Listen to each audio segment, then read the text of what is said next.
네, 이제 오늘은 지복직관, 가장 극치의 복, 그것은 직접 보는 것이다. 이런 의미의 지복직관입니다. 그래서 나중에 하나님 나라, 완성된 하나님 나라에 가게 되었을 때 우리가 누리게 될 가장 극치의 복이 뭐냐라고 했을 때 성경은 그에 대해서 하나님을 대면하여 보는 것이다 라고 말씀하고 있으심을 우리가 함께 나누고, 그와 동시에 성경에서는 그러한 지복직관의 복뿐만 아니라 오히려 더 많은 부분 예수님의 입술을 통해 지옥에 대한 언급들이 분명하게 성경 말씀 가운데 언급되고 기록되어져 있다.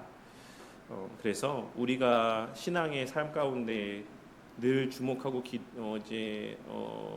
고백해야 되는 것은 당연히 하나님 나라에 대한 어떤 복음 또 신앙이지만, 성경이 왜 그러면 그토록 지옥에 대하여 이렇게 많은 부분을 할애해서 언급을 하고 있는지, 그 의미 또한 우리가 간과하지 않고 그 의미들을 살펴보며 우리 각자의 개인에게든지 우리의 사랑하는 사람들에게 적용하여 이 말씀이 또 이 언급이 의미하는 바가 무엇인지를 또 생각해 볼 수 있는 그런 시간들이 이 시간 되길 바라겠습니다.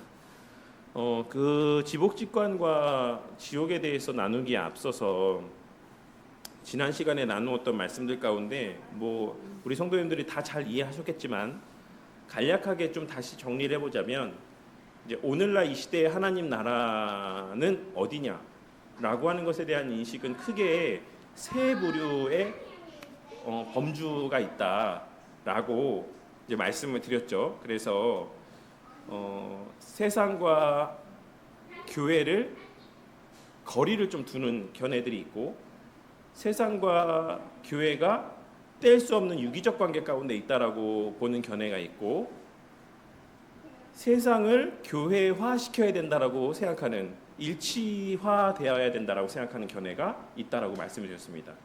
이 세 부류의 견해 가운데 이제 저는 중간에 유기적 관계 가운데 있는 견해를 신뢰한다라고 말씀을 드렸죠. 그래서 우리가 헤르만 바빙크 선생님도 큰 맥락에서는 사실 신칼빈주의 범주에 포함시키는 경향들이 있지만, 사실 바빙크 선생님은 아브라함 카이퍼 선생님만큼 조금 더 이렇게 세상의 어떤 바라보는 관점에 있어서 조금 더 이렇게 어떤 면에서 보면 좀 변혁적인 측면이 좀 덜했다라고 볼 수 있습니다. 그래서 어쨌든 우리 그 범주 안에서도 세세한 차이들이 있지만 크게는 이 세 범주가 있다라고 이제 이해를 하시면 되겠고, 그래서 이 세상과 교회를 거리를 두는 견해들을 갖고 있는 분들이 이제 클라인 교수님을 비롯한 클라인 교수님의 견해를 따르는 마이크 로튼이나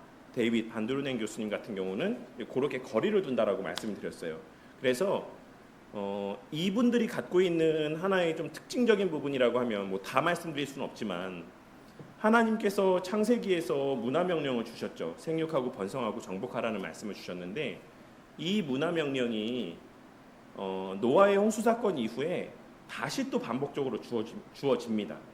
그러니까 이 반복된 문화명령을 우리는 어떻게 이해해야 될까라고 하는 견해에 있어서 이제 클라인 교수님을 따르는 이쪽 무리의 두한국론의 견해에 서 있는 목사님들은 어떤 견해를 갖고 있냐면, 이제 창세기에서의 주어졌던 그런 문화명령, 하나님의 택하신 자들에게 주어진 그러한 성격의 문화명령은 없어졌어. 이제 그 문화명령은 보편적으로 세상을 보존하기 위해서 주신 하나님의 명령이야. 그래서 이제 노아 때 그 말씀을 주실 때도 이 약속은 모든 이들과의 맺는 약속이다라는 이런 말씀들을 하시는 통해서도 알 수 있지만, 그런 맥락에서 노아 때에 다시 새롭게 주신 문화명령과 그 똑같은 동일한 패턴의 이 말씀은 이제는 전체적인 세상을 보존해 주시겠다라는 일반은총적인 모든 사람, 믿는 자건 믿지 않는 자건 신자건 불신자건 모든 사람들을 대상으로 한 보존의 약속이다 라고 말씀을 합니다. 그래서 그런 이제 목사님들에게 있어서 이제 그리스도인의 세상 속에서의 삶이라고 하는 것은 어떤 의미를 지니는 거가 되겠습니까? 그리스도인의 세상 속에서의 이 견해, 지금 두한국론에 있는 견해에 서 있는 목사님들에게 있어서의 세상 속에서의 그리스도인의 삶은 부패가 방지되어지는 역할을 하는 거예요. 하나님의 구속 역사가 정해진 시간까지 완성될 수 있도록 우리 그리스도인들이 세상의 곳곳에 포진해서 소금의 역할을 하는 것입니다. 근데 그 소금의 역할을 한다는 이해가 조금 다르죠. 우리는 소금이라고 하는 역할을 맛을 내는 거에 좀 더 포커스를 맞추지만 에스콘디도 신학에서의 소금의 역할이라고 하는 것은 부패 방지의 역할에 조금 더 그 기능적인 측면에 조금 더 포커싱이 되어 있는 거예요. 그래서 우리는 가서 우리가 뭐 선한 행실을 나타내 보이고 뭐 어떤 뭐 바른 신앙의 삶을 살아가고 사람 보이지 않는 데서도 정직하게 일하고 수고하고 땀 흘리고 이러한 모습으로 복음을 전하는 건 아니다. 그게 복음을 전하는 것과 관련이 있지 않다. 하지만 복음을 전할 수 있는 그 기간들, 세상이 그리고 교회가 교회로서의 이 땅에서의 신앙의 삶을 살아가며 하나님 나라의 복을 누리는 데 있어서 세상에서 그리스도인들이 역할을 하면서 그 부패가 되고 변질되어지는 것을 늦추고 방지하는 역할을 하는 거죠. 이 의미를 아시겠습니까? 그런 맥락이라고 이해하는 거예요. 그래서 제가 앞서도 출애굽기 말씀이나 베드로전서 말씀 가운데 베드로전서 2장 9절의 말씀 가운데 너희는 거룩한 나라요 왕 같은 제사장이다라는 이런 표현을 우리에 대해서 하나님께서 하시지 않습니까? 저는 항상 말씀드리지만 칼로 무자르듯이 딱 자를 수는 없어요. 그러니까 두한국론에 있는 목사님들은 복음 전파하는 거는 완전히 문 닫았어. 그분들한테는 아무런 거기에 대한 이해가 없어 라고 볼 수 없습니다. 그분들도 복음 전하는 것의 귀함에 대해서 이야기하고 단지 무게 중심이 어디에 더 기울어져 있는가를 말씀드리는 거예요. 그래서 이 두한국론에 있는 목사님들이 생각했을 때에 이 교회에 대한 하나의 말씀, 너희들은 거룩한 나라요 왕 같은 제사장이다 라고 하는 이 두 축 가운데 그러면 두한국론에 있는 목사님들은 어디에 더 포커싱이 되어 있겠습니까? 무게중심이 거룩한 나라에 있어요. 교회, 오직 교회만이 온전한 거룩한 나라야. 그래서 우리의 관심은 교회가 거룩함을 유지하는데 우리의 관심은 거기에 집중돼야 돼. 그래서 교회 안에 그리스도의 통치, 말씀과 성례, 건징 이것들이 온전히 시행됨을 통해서 교회의 세상 속에서의 구별됨이 온전하게 유지되는 것, 이것이 그리스도인이 정작 가장 관심을 가져야 되는 부분인 거야 라고 하는 게 두한국론 목사님들이 갖고 있는 견해인 거예요. 거룩한 나라라는 것에 더 방점을 두는 거죠. 그럼 반면에 이쪽 편에 서 있거나 요 반대에 이제 요 중간을 포함해서 다 이쪽 편에 서 있는 분들은 어디에 좀 더 많은 무게중심을 두는 겁니까? 왕 같은 제사장의 역할에 더 포커싱을 두는 거예요. 교회는 복음을 전하는데 목적이 있는 거지. 확산되어져 가는데 목적이 있는 거지. 세상을 변화시키는 데 목적이 있는 거지. 이렇게 보는 겁니다. 왕 같은 제사장으로서의 그 매개의 역할을 하는 것, 축복의 통로의 역할을 하는 것. 그래서 이분들이 굳게 붙잡는 말씀은 뭐라고 말씀드렸죠? 아브라함에게 주신 너로 말미암아 온 세상에 복을 받을 것이다라는 이 말씀이 이 중간을 비롯한 이쪽 편에 서 있는 모든 목사님들에게는 되게 더 주목되어지는 말씀이에요. 그런데 이 두한국론을 신뢰하는 목사님들에게 더 주목되어지는 말씀은 뭐라고요? 지난 시간에 언급했죠? 내 나라는 이 땅에 속하지 않았다라는 말씀이 이분들에게는 더 포커싱이 되어 있어요. 그래서 문화 명령을 이해할 때 요 중간을 비롯한 요쪽으로 가는 이제 견해에 있는 분들은 다 노아의 때에 다시금 주신 약속도 그분들, 그러니까 뭐 머레이 교수님이나 요 범주에 있는 목사님들도 거기에 일반 은총적 성격이 없다라고 말씀하지 않습니다. 일반 은총적인 성격이 있다라고 말씀을 해요. 하지만 그럼에도 불구하고 동시에 특별 은총적인 성격도 있다라고 말씀하는 거예요. 교회를 보존하시기 위한 의미들도 있다. 그 모든 포커싱은 이제 교회에 있다라고 보는 거죠. 그래서 이분들에게 있어서는 그 모든 언약의 연속성을 이야기하지만 반드로넨 교수님이 얘기했는지 클라인 교수님이 얘기했는지 반드로넨 교수님이 얘기했던 것 같아요. 반드로넨 교수님이 이분들은 그러니까 여기서 바라보는 거죠. 반드로넨 교수님이 바라보는 이분들은 너무 언약의 통일성에 매몰된 나머지 각 언약이 갖고 있는 특성들에 너무 눈을 감아. 분명히 언약들마다의 통일성도 있지만, 그러니까 이분들이 통일성을 아예 부정한다라는 걸 말씀드리는 게 아닙니다. 항상 말씀드리지만 딱 칼로 무자르듯이 할 수가 없어요. 조금 더 무게중심을 말씀드리는 겁니다. 클라인 교수님과 반드레네 교수님이 보는 것은 통일성도 있어. 하지만 통일성을만 있는 게 아니라 그 안에는 각 언약들이 갖고 있는 고유의 의미들이 있는 거야. 근데 이분들은 통일성 이것만 하다 보니 각 언약이 갖고 있는 특성들을 놓치는 거야. 그래서 노아 언약은 노아 언약의 나름의, 모세 언약은 또 모세 언약의 나름의 특징이 있지. 이것들을 우리가 간과해서는 안 돼. 라고 이야기하는 게 이 두한국론에 서 있는 이 에스콘디도 신학에 있는 목사님들이 언약을 바라보는 견해입니다. 그리고 나머지 분들은 앞서 이제 반드레네 교수님이 말씀하셨던 것처럼 통일성을 아주 강조한 나머지 모든 언약은 다 갱신이야. 똑같은 언약이 계속해서 더 선명하게 드러나지고 분명하게 드러나는 과정인 것이지 이 다른 성격이 있지 않아. 물론 여기서 좀 더 넓게 좁게 뭐 이런 의미들은 있을 수 있지만 본질적으로는 하나의 목적을 갖고 있는 거야 라고 말씀하고 있는 거예요.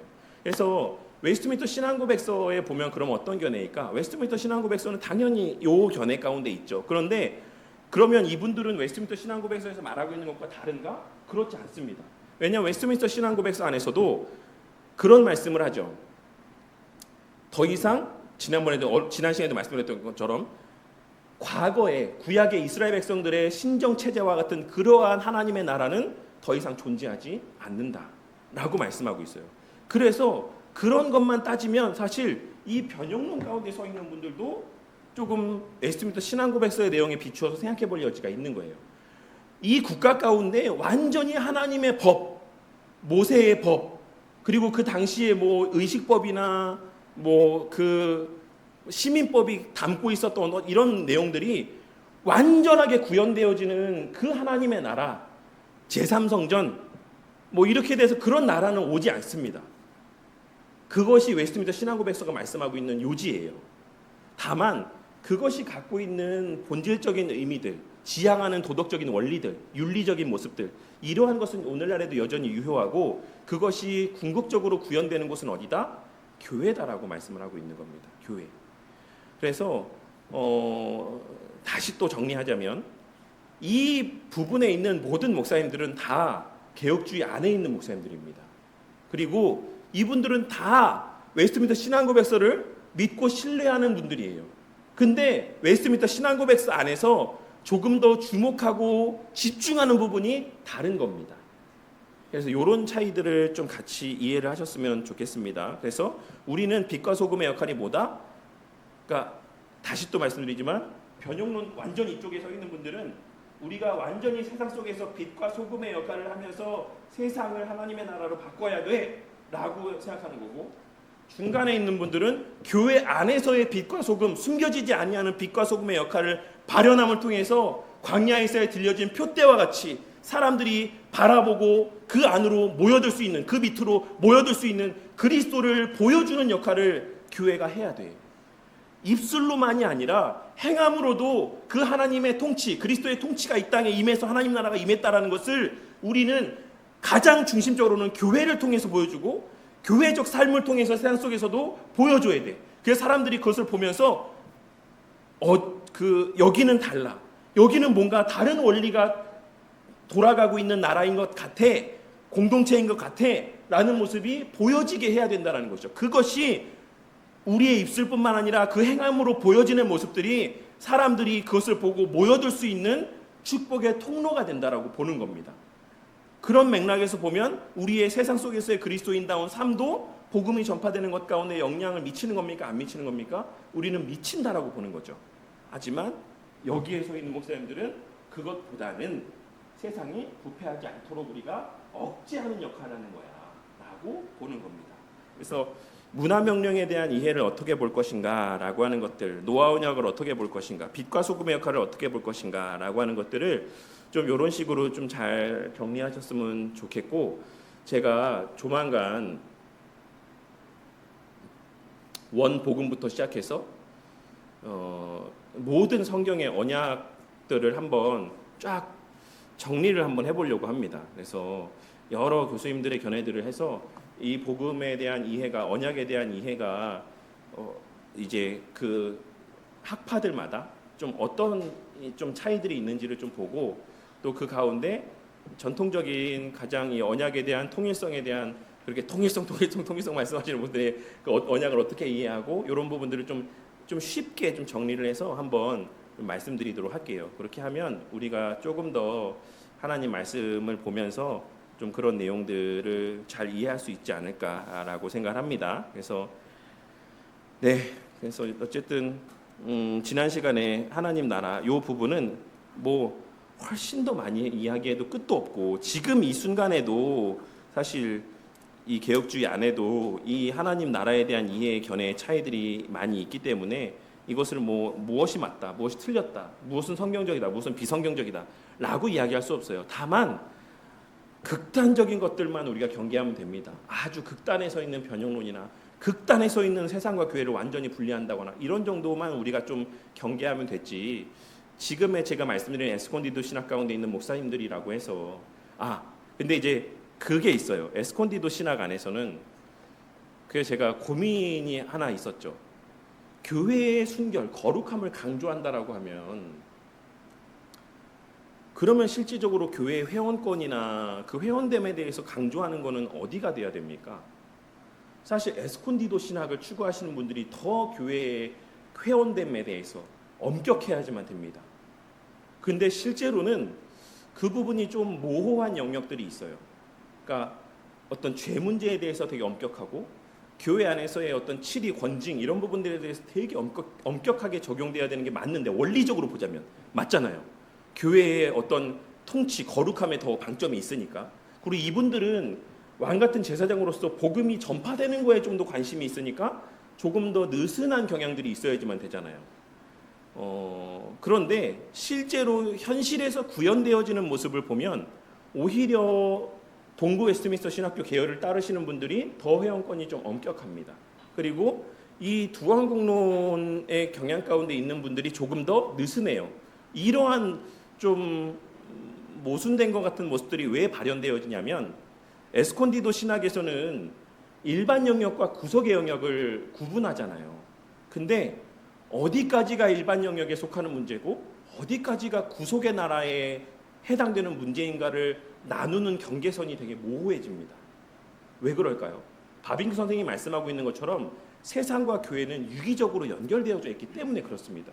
우리가 교회 안에서만 살지 않고 세상 속에서 살고 세상의 문화 가운데 노출되어 살기 때문에 사실 어디까지가 일반 은총의 영역에서의 허용될 수 있는 문제들인 것이고 어디까지가 교회 안에서 받아들여서는 안 되는 딱 잘라야 되는 문제인가라는 것을 구분짓는 데 있어서 되게 모호함이 있을 수 있다는 거예요. 그 차이를 아시겠죠? 바빙 선생님을 비롯한 우리는 세상과 교회는 구분되지만 분리될 수 없다라고 생각하기 때문에 이 유기성에 대해서 되게 관심을 많이 갖습니다. 유기성에 대해서. 근데 이쪽은 이제 어느 정도는 그 거리를 두는 거죠. 근데 이 거리를 두는 것까지는 좋은데 거리를 두는 기준을 삼을 때 어디까지가 세상 문화의 문제인 것이고 어디까지가 교회에서 우리가 경계해야 될 부분이야. 예를 들어 동성 LGBT 문제에 대해서도 그렇죠. LGBTQ의 문제에 있어서도 어디까지를 문화의 범주에 포함시켜서 허용해주고 어디까지부터는 허용하지 말아야 되는가라는 것들을 이야기하는 데 있어서도 되게 모호해질 수가 있습니다. 그분들이 모호하다는 게 아니라 어떤 의미인지 아시겠죠? 여기는 그런 유기성 속에서의 구별됨을 강조하기 때문에 그것을 되게 엄밀하게 구분하는 경향들이 있는데 여기서는 좀 그렇지 않다라는. 왜냐하면 여기는 더 나아가서 이분들은 어떻게 합니까? 세상에서도 다 안 돼라고 막 나가서 하잖아요. 동성애 반대하고 광장 나와서 반대하고 이렇게까지 하지 않습니까? 왜냐하면 이것이 완전하게 일치된다. 교회나 세상이나 다 하나님의 원리 질서가 세상에도 구현돼야 돼 라고 하는 마음이 있기 때문에 세상에 나가서 법안들이 통과되는 것까지도 반대하는 거예요. 그렇다고 제가 찬성한다라는 입장은 아닙니다. 저도 반대하죠. 근데 저는 이 범주 안에서 우리의 국민으로서의 발현할 수 있는 관심을 갖고 그 입법이 됐을 때 거기서 반대를 표명하고 또 그러한 것을 지지하는 어떤 견해들이 있는 정당이 있으면 거기에 거부 의사를 표명하고 이런 역할들을 하는 거죠. 정당법 안에서, 국가의 법 안에서. 왜냐하면 그렇지만 그럼에도 불구하고 제가 비관론자라서 그런 게 아니라 결과적으로는 어느 정도 수준 안에서는 이것이 계속 밀고 들어올 수밖에 없는 영역이 있어요. 부분이 있습니다. 세상의 문제에 대해서 세상이 추진해 나아가는 반성경적이고 비기독교적인 이런 모습들이 점진적으로 계속 추진하고 밀고 나가는 부분들이 있는 겁니다. 이거는 우리가 아무리 버팅겨도 할 수 있는 부분은 저는 아니다라고 생각하고, 그 근거를 어디에 두냐면 가난과 세상에서의 그 악의 문제에 대해서 말씀하고 있는 것들을 저는 그렇게 믿습니다. 이 땅에서의 그런 문제들, 악의 문제는 절대로 해결되지 않는다. 다만 우리가 집중해야 되는 것은 우리에 속한 지경 안에서, 우리에 속하여 살아가게 하시는 그 범주 내에서 이 지경의 범주를 정하는 해석의 차이는 있을 수 있겠죠. 그 지경을 그냥 교회로만 국한할 것이냐, 아니면 우리에 속하여 살아가는 요 지역까지를 둘 것이냐, 더 넓게 뭐 대한민국까지 둘 것이냐, 이런 것까지의 범주의 차이는 있겠지만 어쨌든 하나님께서 말씀하시기로는 이 땅에서의 그런 문제는 주님 오시는 날까지는 완전하게 해결되지는 않는다라고 말씀하신 것이 저는 그러한 믿음의 근거예요. 그래서 우리는 물론 세상에서 목소리 내야죠. 그 잘못됐다라고 말해야죠. 하지만 그런 법안들이 통과되지 않게 하는 것이 교회가 애써야 되는 더 본질적인 문제라고 생각하지 않습니다. 그것이 교회가 그냥 목숨을 걸고 해야 되는 일은 아니다라고 생각해요. 그러니까 이 말이 하지 않아도 된다는 말을 말씀드리는 게 아닙니다. 더 우선된 일이 있다라는 것을 말씀드리는 거예요. 그것은 뭐냐면 교회 안에서의 그리스도의 통치가 온전히 구현되는 것이 더 우리가 애써야 되고 집중하고 살펴야 되는 문제예요. 그것이 계속해서 발현되어지는 겁니다. 왜냐하면 세상 사람들도 동성애 문제들에 대해서 긍정적이지 않습니다. 세상 사람들도 LGBTQ 문제에 대해서 우호적이지 않아요. 그런데 우리가 그 말을 할 때, 교회가 그 말을 할 때 사람들은 반감을 갖습니다. 무슨 말인지 아십니까? 세상의 단체들, 말이 왜 나왔지? 네, 기독교를 안 믿는 사람들이 아닙니다. 이거 오해입니다. 기독교를 안 믿는 사람들이 이쪽에서 객관적인 입장에서 LGBTQ 잘못됐어, 우리 이거 하면 안 돼라고 하면 많은 사람들이 거기에 옹호를 해요. 댓글도 맞아, 누가 니네들은 니네끼리 해, 왜 니네들 하는 걸 강요해, 그거 또 다른 차별이야 막 하면서 엄청나게 하는데, 교회가 LGBTQ에 대해서 목소리를 내잖아요. 그러면 그 밑에 댓글이 뭐가 달리는지 아십니까? 보신 적 있으세요? 니네나 똑바로 해, 니네들이 무슨 그런 말을 해, 또 차별을 조장한다, 이런 댓글들이 막 달려요. 이 말은 뭡니까?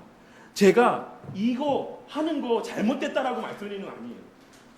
예를 들어서 예전에 우리 예전 시대 뭐 한 달이 건너서 우리 권사님 시대나 권사님 윗세대만 해도 만약에 교회를 다니는 사람들이 그런 얘기를 했다라고 하면 설령 뭐 교회를 안 다니는 사람이라도 교회 다니는 사람들이 저렇게 얘기할 때는 이유가 있겠지, 뭔가 문제가 있으니까 저렇게 얘기하겠지라고 생각을 했을 겁니다.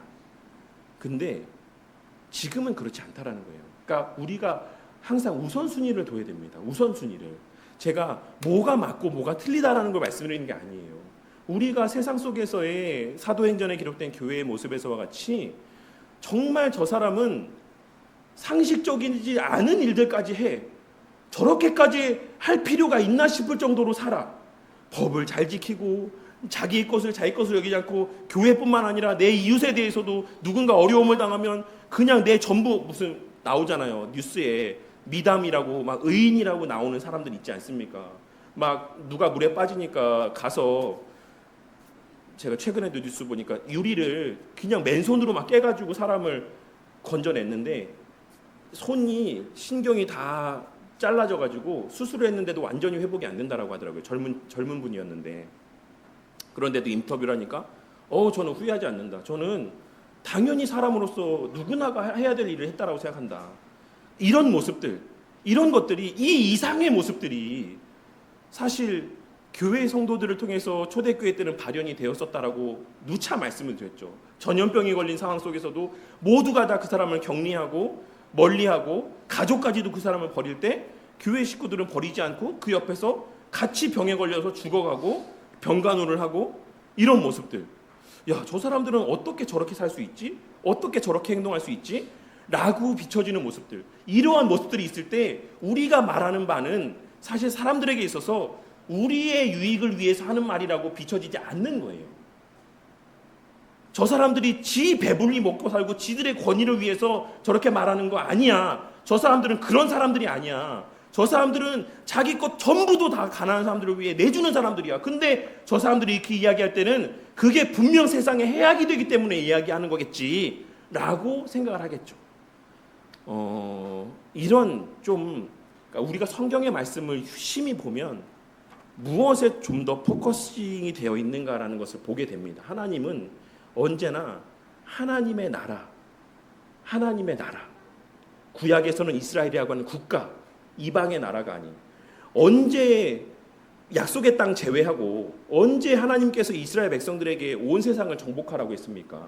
가나안 땅을 정복하라고 했지. 언제 하나님이 온 세상을 정복하라 했습니까? 하나님은 언제나 그 교회 외의 것에 대해서 관심이 없습니다. 항상 당신의 교회에 관심이 있는 거예요. 그것이 신약에는 교회라는 공동체로 구체화된 것입니다. 교회 안에서 그리스도의 그 법, 그 율법이 온전하게 구현되고 통치가 구현되는 것이 하나님의 주된 관심사입니다. 그런데 이미 교회 안에 그 최근에도 우리 제가 듣기로는 어디서 이제 모임에서 LGBTQ에 대해서도 되게 이렇게 너그럽게 호의적인 교회 식구신데도 이런 말씀을 하시는 분이 있다라는 얘기를 제가 건너서 들었는데, 그러니까 교회 안에도 이러한 모습이 있고, 영국의 이봉환 선교사님 말씀하신 것처럼 영국의 교회에는 무지개 깃발을 달아놓지 않으면 교회에 사람이 모이지 않고 교회가 유지가 되지 않는다라고 이렇게 말씀하고 있지 않습니까? 그러니까 그런 것들을 보면, 그러니까 닭이 먼저냐 달걀이 먼저냐라고 말씀하실 수도 있는데, 그러니까 세상에서의 동성애법이 통과되지 않도록 우리가 죽을 힘을 다해 싸워야 돼라고 말씀하시는 분도 있죠. 그게 통과되면 교회는 다 넘어갈 거야, 무너질 거야 라고 말씀하시는 분들도 있습니다. 그것도 저는 전혀 말이 안 되는 말이라고 생각하지 않아요. 근데 지금은 그것이 법안으로 막아져고 있다고 해서 지금 교회 가운데 그런 것들이 허용되지 않는다라고는 생각하지 않습니다. 그러니까 다시 또 말씀드리지만 철저히 법이 통과되지 않도록 우리가 우리의 국민의 자리에서 의견을 바라고 그의 부정적인 요소, 독소 조항에 대해서 의견들을 피력하는 것 너무 중요합니다. 하지만 그보다 더 우선되게 교회가 교회됨의 모습들, 그리스도의 통치가 온전히 임하는 온전한 이미 임한 하나님 나라의 모습을 구현해내는 것에 더 많은 우리가 관심을 가져야지만 된다. 우리 안에 가난한 자가 없는지, 우리 안에 소외된 자가 없는지, 우리 안에 여전히 자아 가운데 살아가는 모습이 없는지 라고 하는 모습들을 돌아보며 적어도 우리에 속한 공동체 안에서라도 그리스도의 통치가 원만하게 온전히 구현되어질 때 그러한 교회에 숨겨지지 아니하는 그 빛과 소금으로서의 영향력이 우리가 하는 말에도 힘이 실리게 하는 것입니다. 그래서 좀 이런 우리가 어떻게 오늘날 돌아가는 세상에 대해서 바라보고 판단하고 행동해야 되는가라고 하는 것들에 대해서 이런 균형 잡힌 시각들이 좀 우리 가운데 있었으면 좋겠고, 제가 나중에 어쨌든 조만간 요 내용들을 그런 언약적 관점에서 좀 정리해서 하나님의 명령의 말씀에 대한 이해 측면에서 이것이 왜 더 성경적인가라고 하는 것에 대해서도 함께 좀 나누는 시간들을 한번 갖도록 하겠습니다. 네, 그것이 이제 하나님 나라까지의 가르침이고요, 배움의 내용이었었고요. 오늘은 이제 지복직관에 대해서 좀 보도록 하겠습니다. 지복직관은 사실 오늘날 우리에게 있어서 이 복에 대한 소망함이 얼마나 있는가라는 것을 생각해 보게 되는 것도 참 씁쓸한 현실이 아닌가 싶습니다. 그 최근에 BTS라는 그룹이 그래미 어워즈에서 이제 안 나간다, 우리 출품하지 않겠다 이렇게 얘기해서 지금 전 세계가 시끌시끌하다고 합니다. 그러니까 그 이유가 아시안 팝 부분을 신설했대요, 그래미에서. 그래서 BTS는 나는 공정한 무대에서 평가받고 싶다, 우리를 그 아시안 팝이라는 데 가둬놓고, 그러니까 그래미는 백인들 되게 우월주의잖아요. 그래서 백인들 외에는 수상자가 거의 없는 걸로 저는 알고 있습니다. 아시안 사람이 거의 없는 걸로, 거의가 아니고 아예 없는 거 아닌가? 어쨌든 그렇습니다. 그래서 그 영역을 내주지 않는다 이렇게 이제 알려드린데, 그래서 그래미 어워즈가 그래서 비판이 그래서 그런 화이트 부분도 신설해라. 그래서 화이트끼리만 또 해라. 그러면 아시안 팝도 하고 화이트 팝도 하고 이렇게 해라. 막 이런 비판이 나오는데, 제가 이 말씀드리는 이유는 그 이 BTS라는 가수가 그렇게 유명한가 봐요. 저는 뭐 그렇게 좋아하지 않지만, 근데 어떤 애들이 그 젊은 친구들이죠. 아미라고 이야기하는데 BTS 한번 보는 게 소원이랍니다. 그래서 그 뭐 콘서트 한번 열리면 막 돈을 모으고 모아서 막 뭐 몇백 막 이렇게 들여갖고 오는 거예요. 그러니까 막 그 주변에 최근에도 뭐 BTS 공연 부산에서 하고 말 때 그 부산의 숙박료가 그 공연하는 그 주변 숙박료가 막 평소에는 한 10만 원 했다고 그러면 막 5, 60, 7, 80, 막 100만 원 막 이렇게 올라가고, 그래도 막 울며 겨자 먹기 식으로 막 이렇게 해서 막 이제 공연 보러 오고, 공연 보면서 막 눈물 흘리고 막 이렇게 하잖아요. 왜 그렇습니까? 지복직관을 위해서. 가장 극치의 복이 그들에게는 BTS를 실물로 영접하는 게 그 친구들에게 지복직관의 복인 거죠. 이런 거를 보면 우리에게 있어서 하나님에 대한 그런 열망들이 있는가에 대해서 우리가 한 번쯤은 좀 생각해 봤으면 하는 마음들이 있습니다. 하나님을 대면하여 본다 라고 하는 것이 과연 어떤 느낌이고 우리에게는 어떻게 인식되어져 있는가, 과연 우리에게 있어서 지복직관에 대한 어떤 인식들이 있기는 한가 라고 하는 것에 대해서 생각해 봤으면 좋겠어요. 그러니까 그것이 일단 전제되지 않기 때문에 이 101챕터의 내용은 되게 뜬구름 잡는 이야기일 수도 있습니다. 어떤 맥락에서 보자면 하나님을 보고 싶다는 열망은 아마도 인류가 우상을 섬기게 만든 하나의 원인이 될 것이다. 너무 보고 싶으니까요. 돌이나 나무로 만든 우상은 귀먹고 말 못하고 우리를 도와줄 수 있는 아무런 힘도 없지만 최소한 눈으로 볼 수는 있다.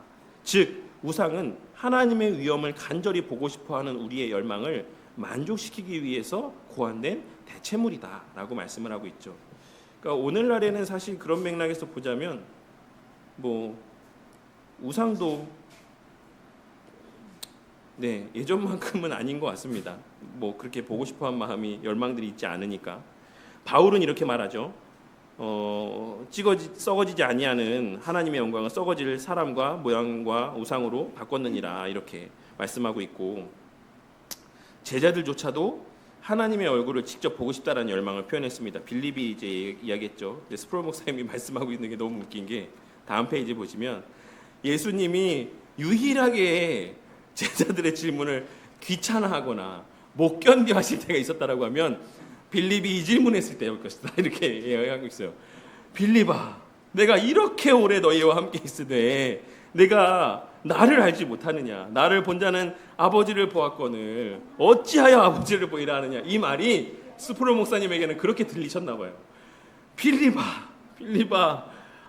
아직도 나랑 이렇게 같이 있었는데 아직도 아버지를 보이라고 나한테 얘기하냐? 진짜 너 해도 너무한 거 아니냐? 이런 뉘앙스가 아마 여기서 느껴지셨나 봅니다. 그래서 예수님이 유일하게 제자들에게 있어서 짜증을 내거나 귀찮아하셨다, 못 견뎌하셨다라고 하면 아마 이 질문이었을 것이다라고 이렇게 표현을 하고 있습니다. 빌립은 모든 신자를 대표해서 말한 것이었다.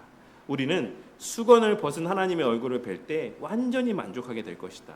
그의 거룩한 빛 가운데서 그를 뵙는 것, 그것으로 충분하다. 이것이 영혼을 만족시킬 것이며 동요하는 영을 진정시킬 것이다. 그래서 제가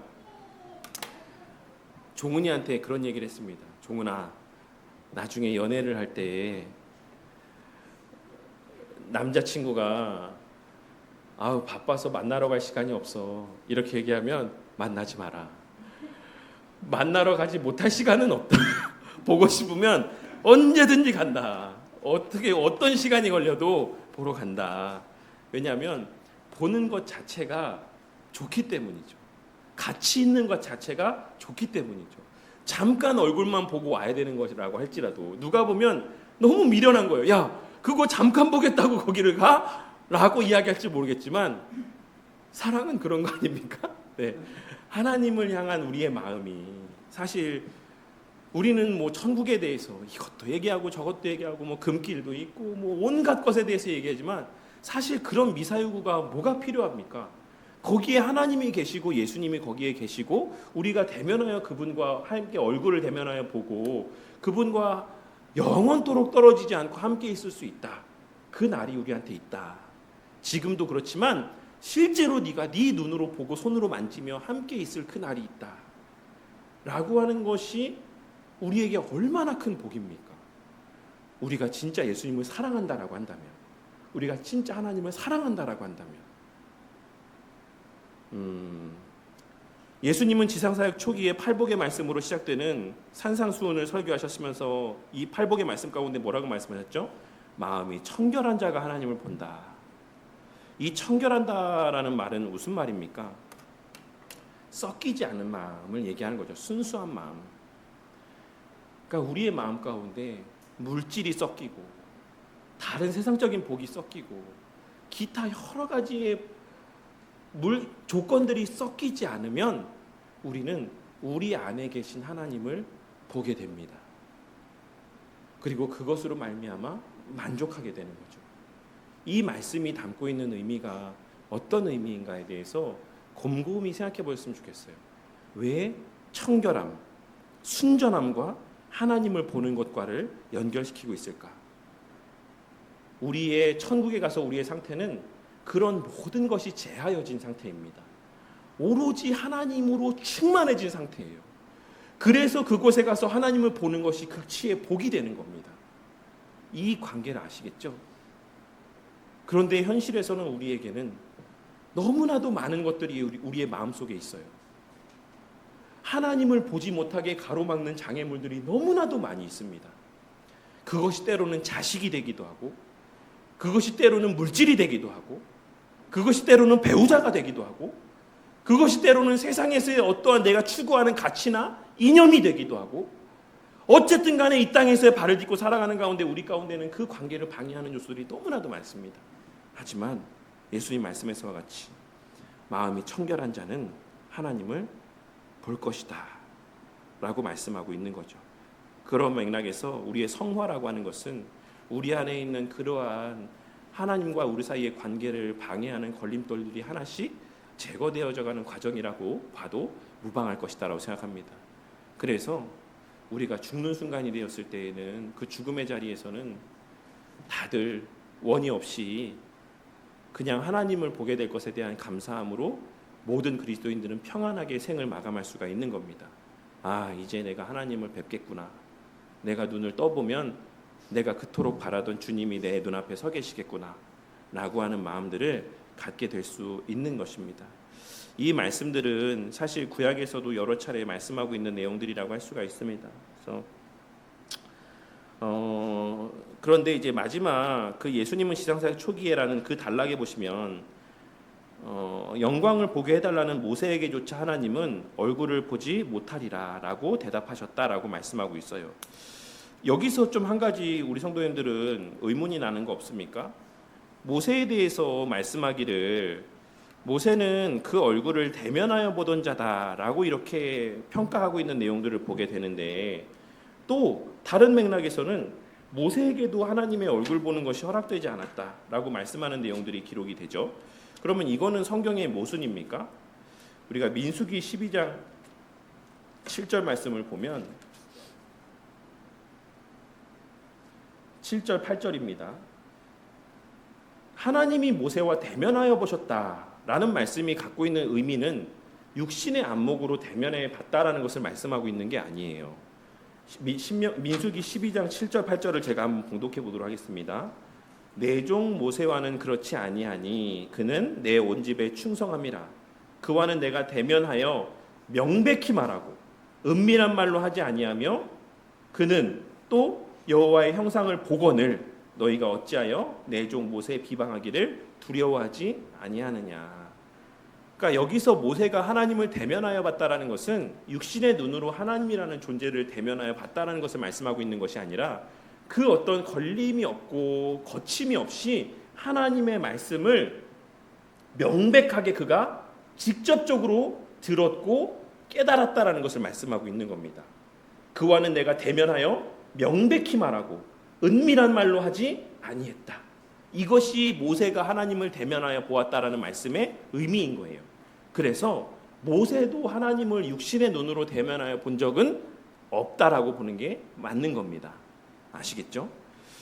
그러나 구속받은 자들은 마침내 수건을 벗고 순전한 하나님의 영광을 직접 볼 수 있는 순간을 고대한다. 지금 우리가 그것을 인식할 수 없는 이유는 우리의 시력이 나쁘기 때문이 아니라, 이건 좀 위트가 있으신 것 같아요. 제가 보는데 우리의 시력이 나쁘기 때문이 아니라 우리 마음에 순전함이 결핍되어 있기 때문이다.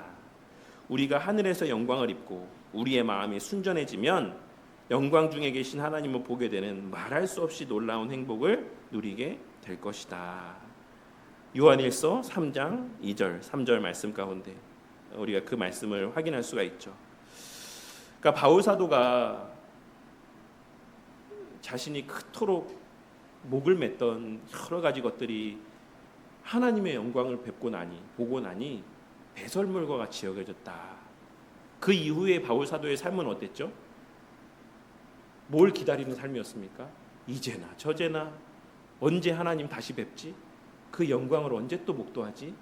이것이 바울 사도의 삶에 이제나 저제나 늘 바라는 것이었어요. 내가 진짜 마음으로는 난 천국 가고 싶어. 하나님 곁에 가고 싶어. 근데 하나님이 너희들을 위해서 유익이 되니까 나를 남겨두신 것 같아. 그러니까 내가 정말 있는 동안은 충성을 다할게. 근데 내 진짜 본심은 나는 이제라도 죽어서 주님 곁에 가는 게 내 바라는 바다. 그 마음이 바울에게는 진심인 거예요. 순전한 마음이 있었던 겁니다. 하나님 외에는 다른 것이, 그러니까 우리가 차를 살 때 항상 더 높은 등급을 산다고 그러더라고요. 사람들이. 자꾸 사람들이 근데 요만큼 보태시면 요 차 타실 수 있는데 어떠십니까? 그래서 그 차를 보고 나면 이 차가 다시 눈에 안 들어오는 거예요. 그래서 돈을 조금씩 보태 사다 보면 자기가 생각했던 것보다 차를 더 높은 등급의 차를 사게 된다라고 하더라고요. 사람 마음이 그렇죠.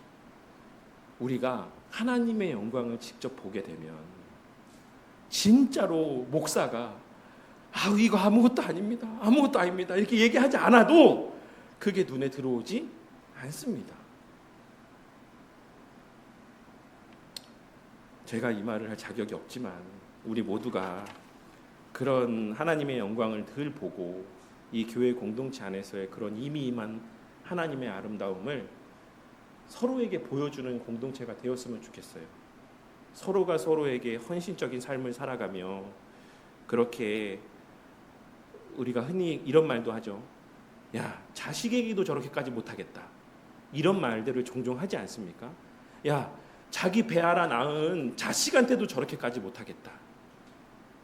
그런 말들이 우리 교회 공동체 안에서 발현되어졌으면 하는 마음이 있습니다. 그러한 자들이 이미 이 땅에 임한 하나님 나라를 보고 하나님의 영광을 보면서 살아가는 사람들이에요. 그 사람들은 억지로 시켜서가 아니라 그게 너무 좋았던 겁니다. 너무 좋았던 거예요. 날마다 모이기에 힘썼다는 얘기는 여러 가지 상황이 있었어도 그래도 내가 자꾸 생각이 나. 앞서 제가 그 연인 사이의 것처럼 아무리 멀리 떨어져서 잠깐만 본다고 하더라도 그 먼 거리를 오랜 시간에 걸쳐서 그 잠깐을 보기 위해 가는 것처럼 교회라는 공동체가 딱히 무슨 일이 있어서가 아니라 그냥 늘상 생각이 나는 거예요. 교회 가면 항상 그 사람들이 모여 있는 거예요. 그래서 내가 그냥 집에 가는 길에라도 잠깐이라도 들려서 얼굴을 보고 가고 싶은 거예요. 그런 교회가 초대교회 때에 기록된 성령에 충만한 교회의 모습이었던 겁니다. 우리는 무슨 날이 있어도 안 오잖아요. 우리 성도님들이 그렇다는 게 아니라 오늘날에는 정식으로 모이는 날도 안 오잖아요. 공적으로 모이기로 정한 시간에도 안 오잖아요. 근데 초대교회 사람들한테는 그렇지 않았던 겁니다. 그냥 늘상 일하면서도 떠올랐던 거죠. 지금 뭐 하고 있을까? 그 빨리 한번 끝나고 교회 한번 가봐야겠다. 마치 우리 아내가 시영이를 생각하면서 시영이 한번 더 보고 싶은데 하는 마음을 갖는 것처럼, 마치 우리 하임이가 늘상 교회에 오고 싶은 것처럼, 교회에 조금이라도 더 있고 싶은 것처럼, 우리 하은이가 물론 한 번도 오지 못했지, 한 번 왔군요. 맨날 새벽기도 언제냐고 물어보는 것처럼 오늘이에요, 내일이에요. 이거 왜 물어보는지 모르겠어요. 이 토요일이라고 얘기하 토요일 새벽이야라고 하면 오늘이요, 내일이요. 그래도 아니 그게 왜 물어보는지 모르겠지만 어쨌든 늘 그렇게 교회를 오고 싶어하는 마음인 것처럼 그런 게 있어야지만 된다라고 생각합니다. 그것이 순전한 사랑이에요. 순전한 사랑. 이것이 지복직관이라고 불리는 이유는 하나님을 보는 것에 인간의 궁극적인 행복이 수반되기 때문입니다. 이스라엘의 가장 지고한 감사의 기도는 앞서 우리가 함께 축도 강복선언 가운데 언급했던 민수기 그 말씀에서와 같이 얼굴이 비춰지는 것이었습니다. 예수님의 가장 큰 기쁨과 감사, 즐거움의 원동력은 뭐였습니까? 성부, 성자, 성령 하나님이 늘 서로를 향해 얼굴을 비추고 있다라는 것이 그분에게 있어서의 그분들 하나님에게 있어서의 극치의 복이었죠. 그래서 우리가 하나님을 가리키는 표현들이 있지 않습니까? 서로가 서로를 향해 서 있는 그 모습. 천국에 관해서는 우리 앞에 많은 신비가 놓여 있지만 요한은 우리가 그와 같을 줄을 아는 것은 그의 참모습 그대로 볼 것이기 때문이니라는 말씀으로 우리가 이것을 확신할 수 있음을 약속해 준다. 그리고 다른 것은 다 신비의 영역에 놓여 있어도 우리에게는 사실 하등 문제가 되지 않아요.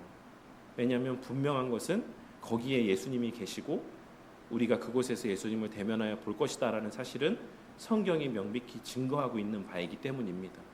그 나머지의 것은 다 신비에 쌓여 있어도 우리에게는 하등 문제가 되지 않습니다. 엄밀한 의미에서는 사실 중요한 문제도 아닌 거죠. 상급이 있는지 없는지도 사실 중요한 문제가 아닙니다. 그런 면에서 어떤 맥락에서 보자면 옛날 어른들이 한때 그렇게 말했던 것도 참 잘못됐던 것 같아요. 그래서 우리 어른들이 막 그렇게 천국에서 좋은 집 살겠다고 그렇게 헌금하고 헌신하고 이거 그러면 뭘 바라는 거예요? 예수님을 바라는 것보다는 그 50평 100평 되는 집을 바라는 거 아닙니까? 좀 그렇지 않았으면 하는 마음이 있는 겁니다. 이 약속은 하나님께서 신현과 같은 방법을 넘어 천국에서 우리에게 자신을 드러내실 것을 확실하게 말한다. 이 약속은 그 모습은 불타는 떨기나무나 구름 기둥을 능가할 것이다. 우리는 외적인 표시나 반사된 형상 이상의 것을 볼 것이다. 우리는 그의 참모습 그대로를 볼 것이다. 이 말씀이 아주 중요한 말씀. 어떤 면에서 우리는 그의 본질과 동등해질 것이며 이거 아주 오해될 수 있는 말이죠. 최근에 제가 책 받았던 것 중에 그 책이 제목이 하나님이 되는 것. 우리가 믿는 자들이 하나님이 되는 것에 대해서 어떤 목사님이 또 그걸 자기가 깨달았다고 막 온갖 신앙 고백서 내용과 성경 말씀을 주저리 막 써가지고 책을 보냈더라고요. 근데 제가 페북을 보니까 목사님들이 저마다 혹시 이 책 받으신 분 막 서로 인증을 하시더라고요. 그러니까 돈도 많은 것 같아요. 그렇게 다 무료로 보내는 거 보면 그분이 말씀하시는 것처럼 오해될 수 있어요. 우리가 그의 본질과 동등해질 것이다. 굳이 그분을 만질 필요조차 없어질 것이다. 이 말이 무슨 말이냐면 앞서 말씀드렸던 것처럼 하나님과 우리 사이에 가려지는 것이 아무것도 없게 될 것이다라는 것을 말씀하고 있는 거예요. 그러니까 어떤 면에서는입니다. 어떤 면에서는 그리스도 안에서 어떤 면에서는 우리가 성삼위 하나님이 하나로 연합되어 있는 것처럼 그리스도 안에서 완전한 하나됨 가운데 성삼위 하나님과의 그런 완전한 연합들을 우리가 누리게 될 거야. 그러니 굳이 만질 필요도 없을 거야. 왜? 완전한 하나됨이니까. 완전하게 하나님을 온전히 보고 그분이 나야. 내가 그분이고. 우리가 맨날 우리 찬주 집사님이 태혁 집사님이 찬주 집사님을 자기 맞지? 이거 자기지? 이렇게 만져보지 않아도 그냥 같이 있는 것만으로도 하나로 있는 것에 대한 것을 인지하고 있잖아요. 그런 건 겁니다. 우리가 하나님에 대해서 처음엔 그럴 수 있겠죠. 예수님 맞죠? 이렇게 만져볼 수 있을지도 모르겠지만 그곳에서의 우리가 예수님을 인지하고 하나님을 인지하는 부분은 하나님이 하나님을 인지하는 그런 정도. 어떤 면에서는 본질이 동등해진 그런 정도의 위치에서 하나님을 완전히 누리는 그러한 상황에 그러한 복을 누리게 될 것이다 라고 말씀하고 있는 겁니다. 이 말씀은 다분히 도마를 염두에 두고 있는 겁니다. 도마가 한 번만 좀 만져보게 해주십시오 라고 이렇게 했던 그 말씀이 전제되어져 있는 내용이다라고 할 수 있습니다. 요약, 하나님을 볼 수 없다는 사실은 우상 숭배를 야기시키는 원인이 되기도 합니다. 그리스도는 하나님의 온전한 형상을 보이셨습니다. 그를 보는 것은 아버지를 보는 것이다. 그래서 그 그리스도 안에서 우리가 하나님을 또한 온전히 또 연합된 관계 속에서 보게 되는 것이죠. 하나님을 보는 것은 마음이 청결한 자에게 약속이 되어 있다. 그래서 필멸의 인간은 천국에서 순전하게 되었을 때에만 비로소 하나님의 얼굴을 볼 수 있다.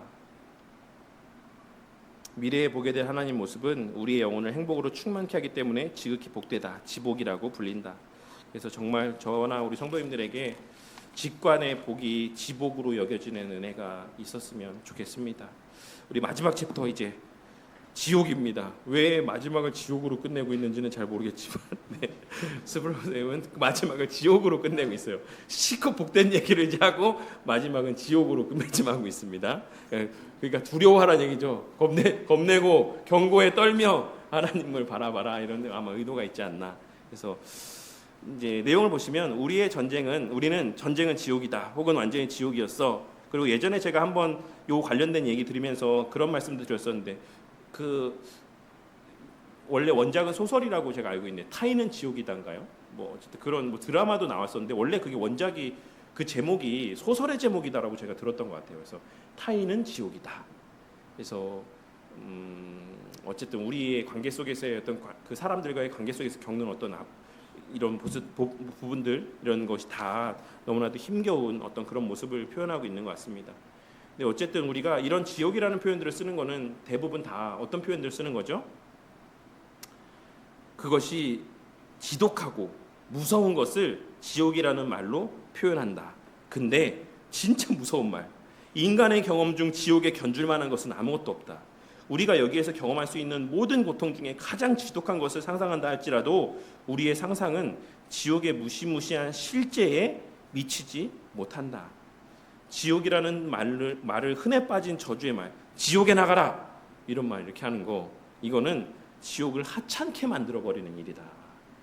그 정도로 지옥이라고 하는 것은 우리의 상상을 뛰어넘는 극한의, 극치의 어떤 고통과 악함이다라는 것을 말씀하고 있는 것입니다.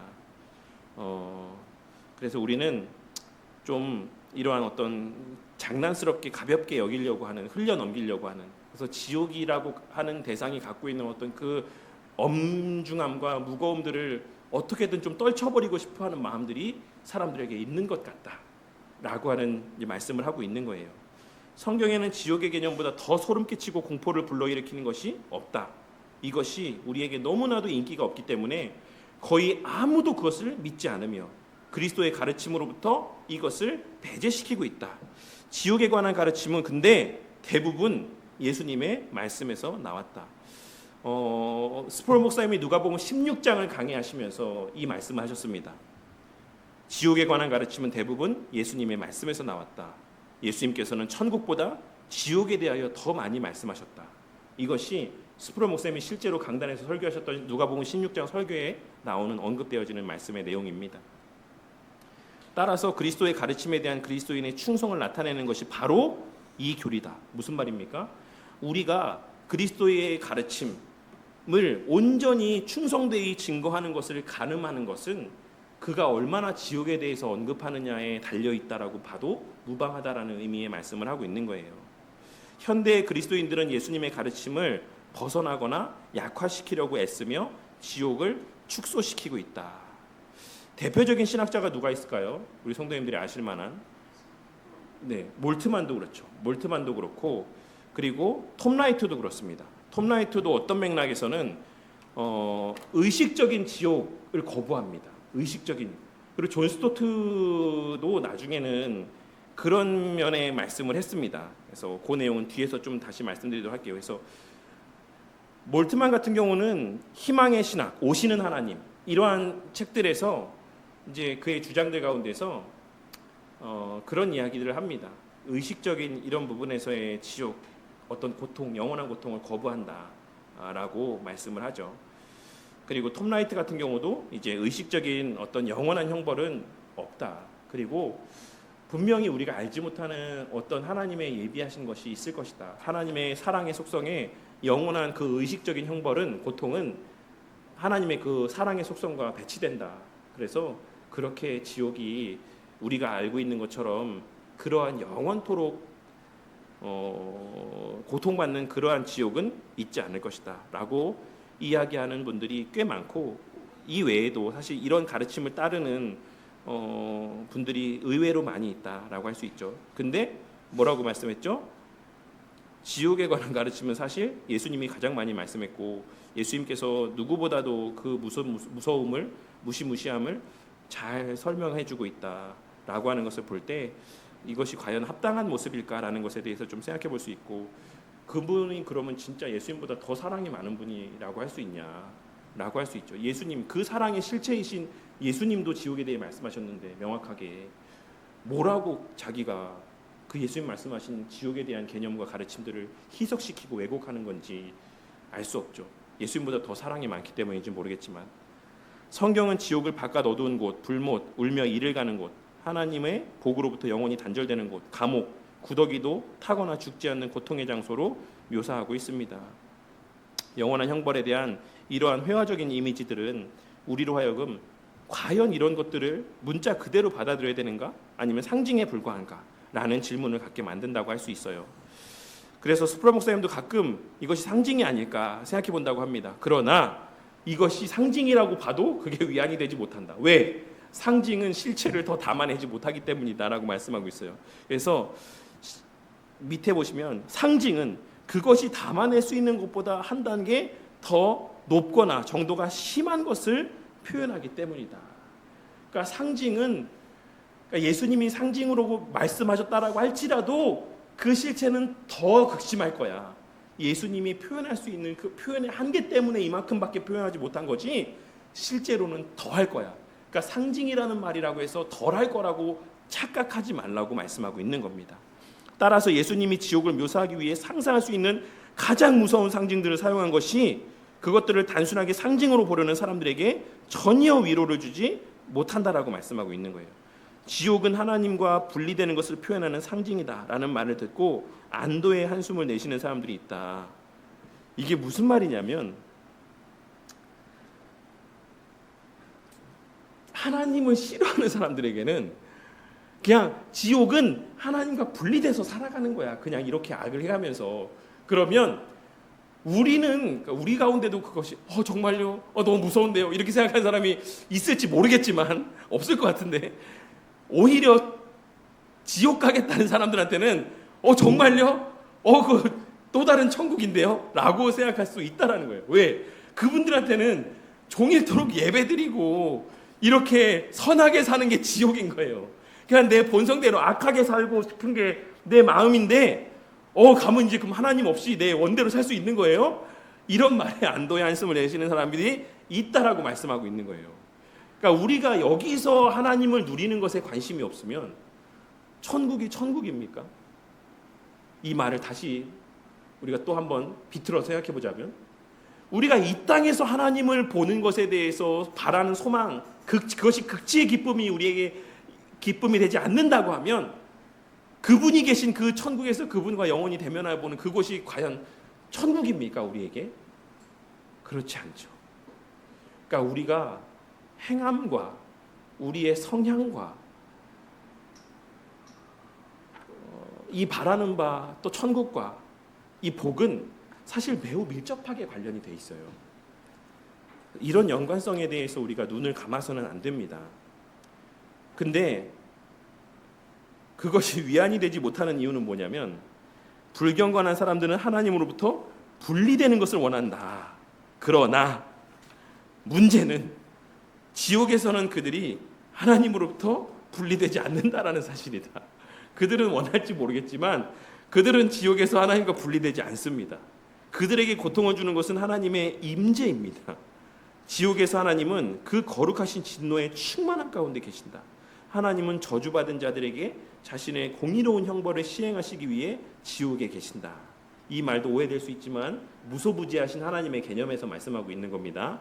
그들은 온전히 소멸하는 분이신 하나님을 알게 될 것이다. 지옥을 분석하다 보면 그것이 너무나도 잔인하고 예사롭지 않은 형벌의 장소인 것처럼 보이곤 한다. 그러나 지옥에는 잔인함이 없다. 이 말이 무슨 말입니까? 잔인함은 그 본래 받아야 될 정도보다 과도하게 행하는 것이 잔인함이에요. 근데 지옥에는 잔인함이 없다라는 말은 그 사람이 행한 만큼의 고통이 주어지는 것이기 때문에 우리가 생각했을 때는 잔인하게 보일지 모르겠지만 하나님의 공의로운 관점에서 보자면 그것은 지극히 정상적인 모습이다 라고 할 수가 있는 것입니다. 왜 그렇습니까? 우리의 하나님 앞에서의 범죄함의 크기, 가치, 깊이, 넓이가 그 정도이기 때문에 그래요. 이렇게나 고통스럽게 한다고? 라고 우리는 생각할지 모르겠지만 하나님 자신의 기준에서 봤을 때 사실 피조물된 우리에게 쏟아붓는 그 진노는 우리가 감당하지 못해서 그렇지 사실은 더 커야 됩니다. 무한해야 됩니다. 어떤 의미인지 아시겠어요? 유한히 무한을 받을 수 없다라는 원리에 따라서 지옥에서 죄인들이 받는 형벌의 크기와 그 정도는 하나님의 크기와 비례하는 거예요. 무한한 겁니다.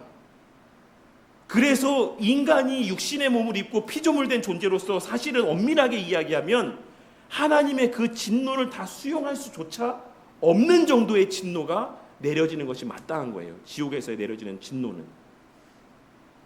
그리고 그것은 정당한 방법이고 공의로운 모습입니다. 지옥이 갖는 가장 무서운 면은 아마도 영원성일 것이다. 그러한 고통이 영원하다. 사람들은 아무리 큰 고통이라도 그것이 결국에는 끝날 것을 기대하며 참는데 지옥은 물리적으로도 고통이 있지만 심적으로도 희망이 없는 겁니다. 심적으로도. 성경은 지옥의 형벌이 영원하다라고 분명히 가르치고 있습니다. 그런데 이 영원성에 대해서 의문을 제기하시는 분들이 있죠. 존 스토트 목사님이 그런 이야기를 합니다. 조건적 불멸설을 이야기합니다. 이 말이 그러니까 스토트 목사님이 이렇게 말씀하신 데는 또 그만한 신학적인 근거가 있어요. 왜냐하면 영원이라고 하는 것은 하나님에게만 해당되어지는 속성이다. 그렇기에 피조물된 우리는 조건적 불멸이기 때문에 사실 이것이 본질적이지 않다. 그래서 어느 정도의 시간이 되면 그냥 소멸하게 될 것이다 라고 이렇게 말씀을 하는 것입니다.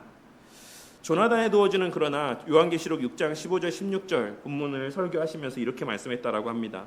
사악한 사람들은 저 세상에서 하나님의 진노로부터 도망치기 위해 자신들이 무가 되어서 아무것도 아닌 존재가 되어서 존재하는 것을 영원히 멈추기를 간절히 바라게 될 것이다. 하지만 그렇게 되지 못한다라는 것을 말씀하고 있는 것이죠. 이와 같이 지옥은 영원히 불타는 하나님의 의로운 진노 앞에서 영원하다. 지옥의 고통스러운 고역은 피할 수도 없고 쉬어갈 수도 없다.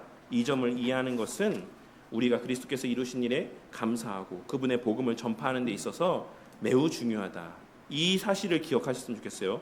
이것을 아는 것이, 이 지옥의 고통의 크기를 아는 것이 우리가 받은 은혜에 대한 감사와 직결되어지는 것이고 복음을 전파하는 것과 직결되어진다라고 할 수 있는 거예요. 왜 그렇습니까? 우리가 본래 그러한 곳에 갔어야지만 되었을 존재들이라는 사실을 인지해야지만 우리가 그곳에 가지 않게 되었다라는 사실만으로도 감사하며 살아갈 수 있는 것이에요.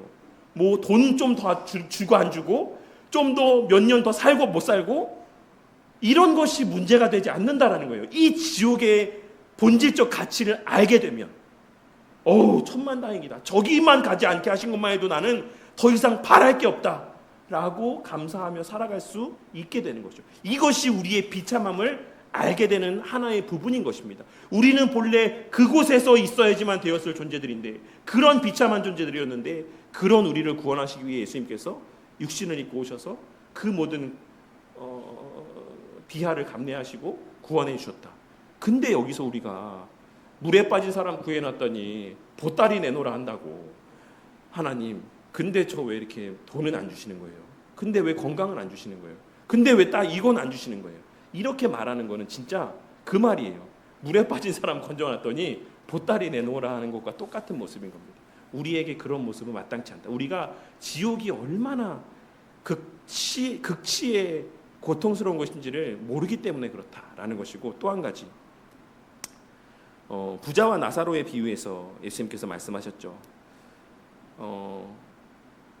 부자가 지옥에 가고 나니까 그제서야 무엇이 생각났습니까? 형제들이 생각났어요. 제가 이런 것인 줄 알았으면 그렇게 안 살았습니다. 하나님, 저는 그렇다 치고 제 형제들이라도 어떻게 안 되겠습니까? 근데 예수님 뭐라 말씀하십니까? 거기서 여기서 말씀을 안 들으면 필요 없어. 너가 가서 말해도 안 들어. 왜냐하면 예수님께서 그런 목적에서 천국보다 지옥에 대해서 더 많이 말씀해 주신 거예요. 이걸 알면 예수 믿지 않는 내 자식, 예수 믿지 않는 내 부모, 예수 믿지 않는 내 형제 그냥 둘 수 있습니까? 우리가 나중에 그 지옥이 정말 어떤 곳인지를 정말로 진심으로 자각하게 되면 내가 내 자식에게, 내가 내 부모에게, 내 형제에게 얼마나 못할 짓을 했는지를 알게 될 때가 있을 겁니다. 내가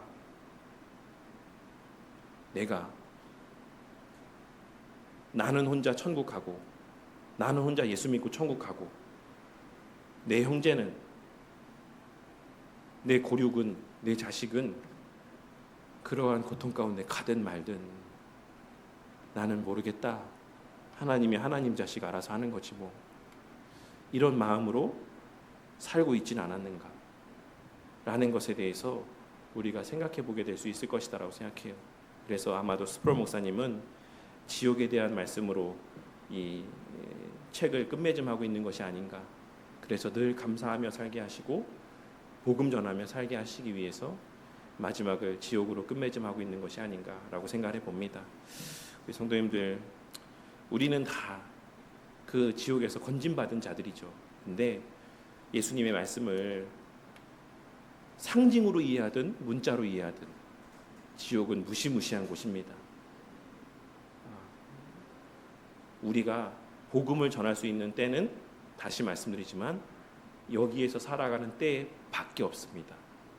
우리 성도님들이 먹는 맛있는 음식, 우리 성도님들이 다니고 싶어하는 훌륭한 그 아름다운 여행지, 그 외의 모든 것들 다 하나님 나라에서 더 온전하게 누릴 수 있는 것들입니다. 단 하나, 내 사랑하는 사람들에게 복음을 전할 수 있는, 그들을 지옥에서 건져낼 수 있는 이 길만이, 이러한 삶만이 오직 이 땅에서만 누릴 수 있는 특권적인 은혜다라는 사실을 기억하고 늘 기도하고 또 기회를 봐서 지혜롭게 복음을 전하고 하는, 그들을 건져내기 위해서 우리 성도님들을 그 자식의 어머니가 되게 하시고 그 형제의 형제가 되게 하시고 그 부모의 자식이 되게 하신 것이다 라고 하는 것을 기억하시고 우리 성도님들로 말미암아 온 가족이 다 주를 영접하고 하나님 나라의 복을 누리게 되는 은혜가 있으시기를 바라겠습니다. 제가 기도하고 마치겠습니다. 하나님 감사합니다. 오늘도 하나님 나라와 관련하여 지복 직관에 대하여 또 지옥에 대하여 또 함께 나누게 하여 주심에 감사를 드립니다. 하나님, 우리가 장차 그 영원의 나라 가운데서 보게 되고 누리게 될 그 영광들이 우리가 상상할 수도 없는 그러한 극치의 복이 될 것인 것처럼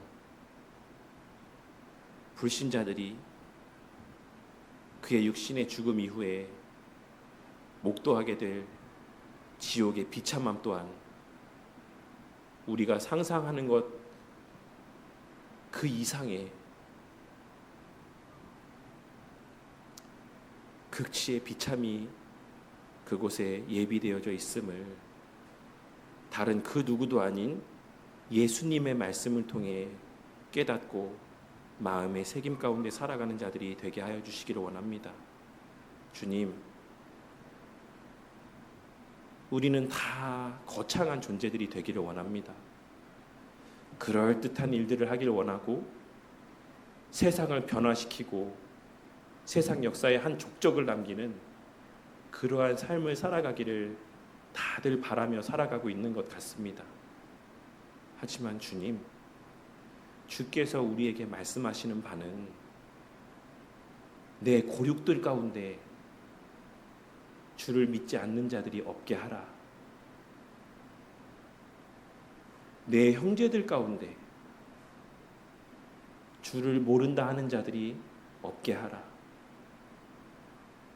적어도 너희 지경 안에서만큼은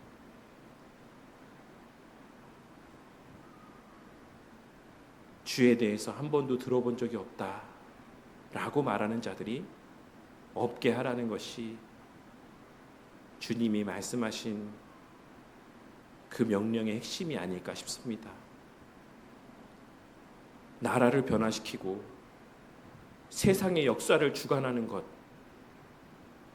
이것은 하나님에게 속한 일이고 우리는 우리에 속하게 하신 그 살아가는 삶의 현장에서 우리와 만나게 하시는 이들에게 복음을 전하고 그 삶을 통해 이미 임한 하나님 나라를 증거하고 오늘 말씀에서와 같이 담대하고도 선명히 그리스도의 복음을 선포하는 것, 그리고 그 복음대로 살아가는 것이 성령의 충만함 가운데 허락하시는 은혜인 것을 기억하고 그처럼 거창한 것을 바라보느라 정작 우리가 우리 손으로 감당해야 될 것들을 소홀히 하는 미련한 삶을 살아가고 악한 삶을 살아가는 자들이 되지 않게 하여 주시옵소서. 주님, 주께서 지금도 그 영광의 보좌 우편에 서서 당신의 백성들을 위해 일하고 계신 줄 압니다. 오늘 말씀에서의 사울이라는 사람도 하나님의 은혜 가운데 변화되어졌던 것처럼 이 세상에 하나님께서 변화시키지 못하실 분이 그런 존재가 없는 줄 아오니 하나님이 포기하지 않는데 우리가 먼저 포기하지 않게 하시고 언제나 그 사랑하는 이들을 위해 눈물로 기도하며 복음을 전하며 우리 가운데 그 누구도 그 지옥의 멸망의 길 가운데 남겨지는 자가 없도록 우리 주변에 사랑하는 이들 가운데 그 누구도 우리의 뒤에 그와 같이 남겨지지 않도록 자비와 긍휼을 베풀어 주시옵소서. 또 한 주의 삶이 허락이 되었습니다. 이 한 주도 목이 곧은 이스라엘 백성들과 같이 우리의 멍에를 지지 않기 위해 우리의 받은 은혜를 선용하지 아니하고 그저 땅에 묻어만 두는 악한 삶을 살아가는 자들 되지 않게 하시고 내게 허락하신 것이 무엇이 되었든 그것을 주의 복음을 증거하기 위한 수단으로 선용하며 또 이 교회 공동체 안에서 하나님 나라의 복을 함께 누리고 만끽하는 수단으로 선용하며 그렇게 세상에 속하였으나 세상과 구별된 이미 임한 하나님 나라의 영광과 아름다움을 온전하고도 풍성히 드러내고 증거하는 한 주의 삶이 되게 하여 주시옵소서. 그러한 우리의 삶을 통해 하나님께서 구원하실 자들을 구원하시고 거듭나게 하실 자들을 거듭나게 하시고 주의 몸된 교회로 발걸음하게 하실 자들을 발걸음하게 하실 줄 믿사오며 이 모든 말씀 우리 주 예수 그리스도의 이름으로 기도드렸습니다. 아멘.